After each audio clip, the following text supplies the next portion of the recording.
Chapter 928, Misdirection. At his point, Klein had roughly understood the situation. Due to the law of beyonder characteristic convergence, he had been targeted by the spirit world plunderer the moment he entered Calderon City, which didn't even have ordinary dead spirits.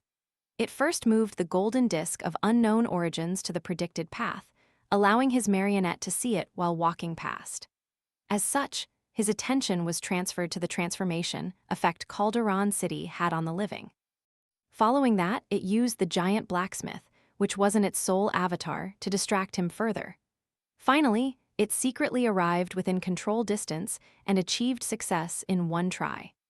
If it wasn't because I had seen those deceased bodies that are hung up like wind chimes at the cathedral, thus having an instinctual fear of high-sequence beyonders of the seer pathway, and having prepared several autonomous means to disrupt any exertion of control over me, I might have already been made a sole avatar by the spirit world plunderer. Seriously, I should have thought of the law of beyonder characteristic convergence before I came in. After carrying the Sea God Scepter, even with the Tyrant card suppressing it, I'm still a little too rash.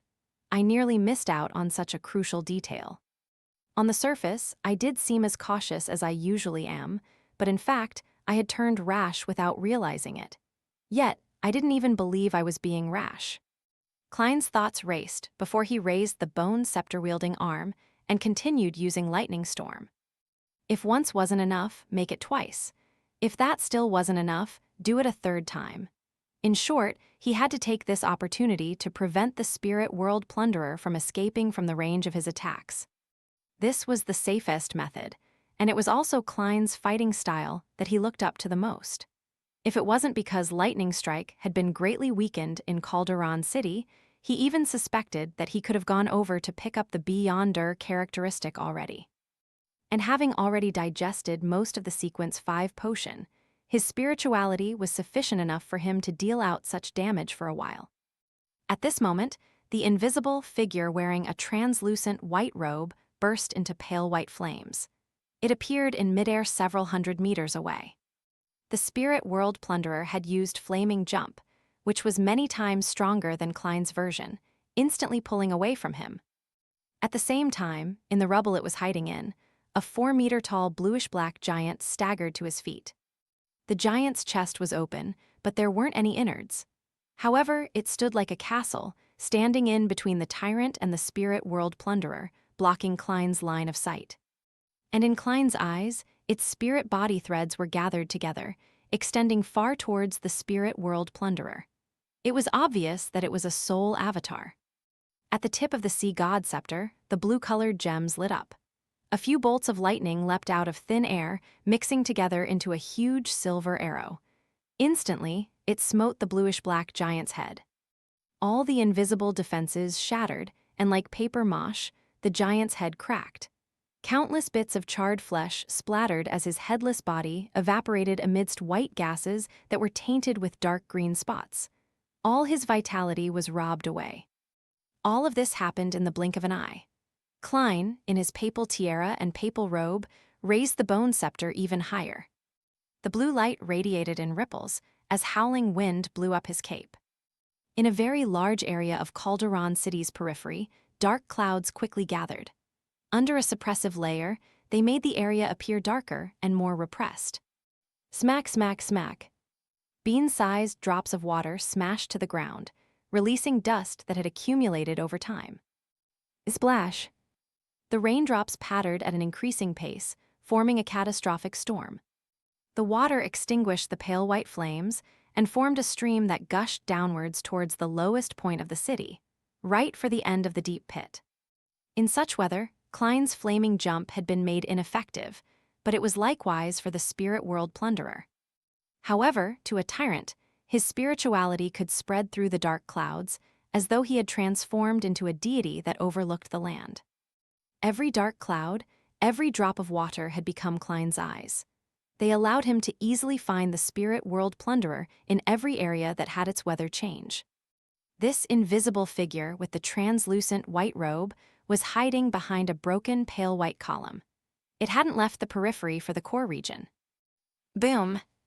A deafening boom sounded as bolts of lightning, meshed to form a silver beam that shot out from the dark clouds, right at the spirit world plunderer. Relying on its potent spiritual premonition, the invisible figure burrowed into the ground half a second early. 3 thick silver beams smote the area one after another, melting the soil away as they sank downwards, producing charred craters. The spirit world plunderer emerged from another spot as it hurriedly dodged, keeping to the right at times and left at other times, as though it was carrying out a snaking dodge maneuver. However, regardless of where it fled to, the silver beams would chase up to it. They even blocked its path ahead of time, preventing it from attempting to leave the stormy region. Boom, booms, boom. The deity akin to a tyrant, who looked down from the dark clouds at the spirit world plunderer, waved his scepter and struck down again and again at his target, with success barely eluding him several times.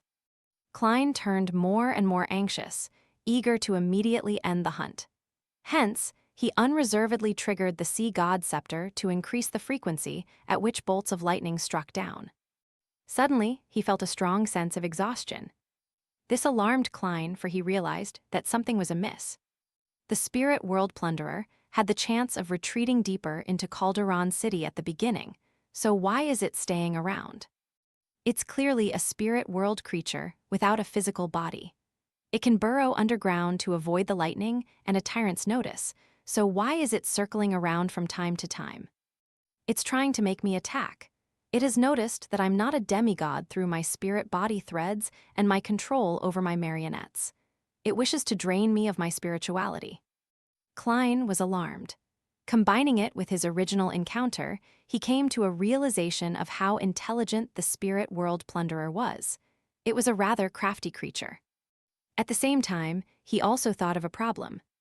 Could lightning storm and the stormy rain attract the notice of dangerous existences in the core region of Calderon City?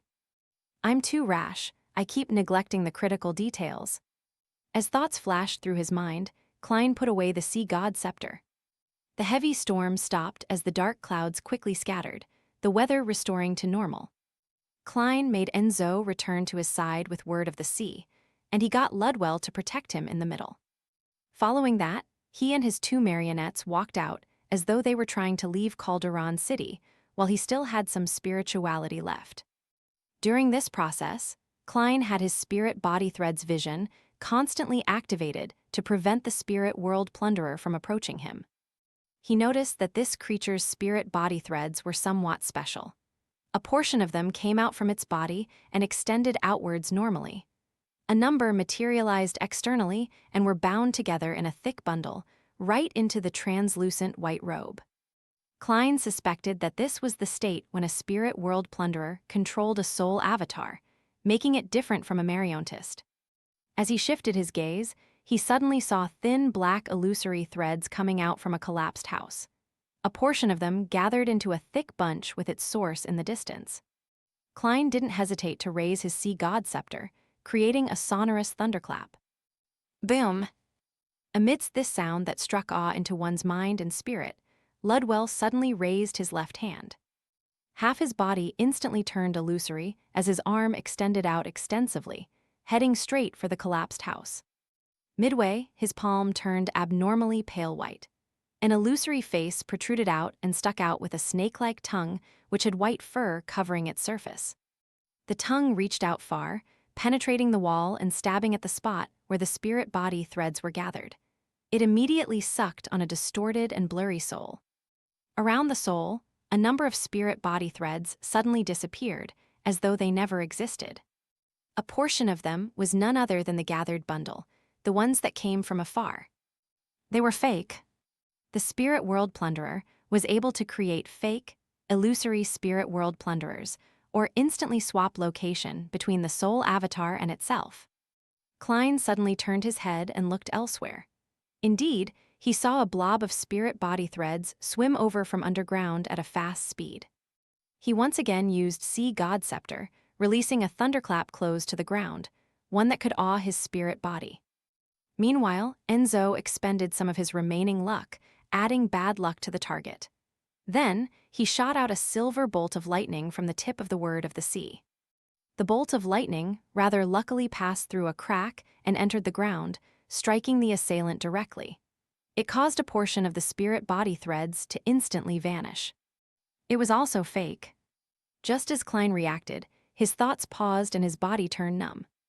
Just as he opened his mouth with great difficulty to instruct the mystical item, the invisible figure in the translucent robe descended from above, landing right before him.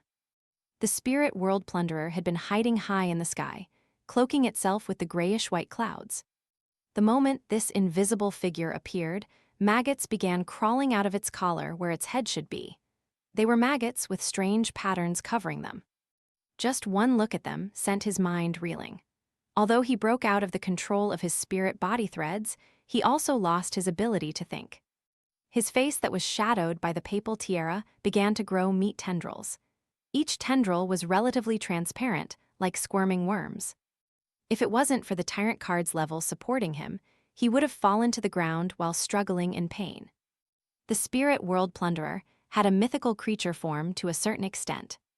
At this moment, the invisible figure inside the white robe began to control Klein's spirit body threads without any obstacles in the way. In a few seconds, it was already close to succeeding. Seeing that its prey was about to become its sole avatar, the spirit world plunderer suddenly saw its target open his mouth with great difficulty and say a word. He had recovered from the state of nearly losing control faster than it had anticipated, and the word was in ancient Hermes, fate. It was the incantation for the fate siphon charm. If Klein really wanted to leave, he would have grabbed his two marionettes and directly ended the summoning to return above the gray fog. He wouldn't have walked to Calderon City's entrance. He was planting a trap for the spirit world plunderer. The reason why he could recover so quickly from the injuries dealt to him by a mythical creature form, and why he was able to chant the relevant word, was because he had experienced such situations too many times. Besides, although he wasn't sure what method his opponent was using, there was definitely a rather well-rounded way to deal with it, make his target unlucky. Just as Klein entered a sluggish state, his first reaction wasn't to make the mystical item sing, but to let Enzo expend all his luck, making the spirit world plunderer have enough bad luck.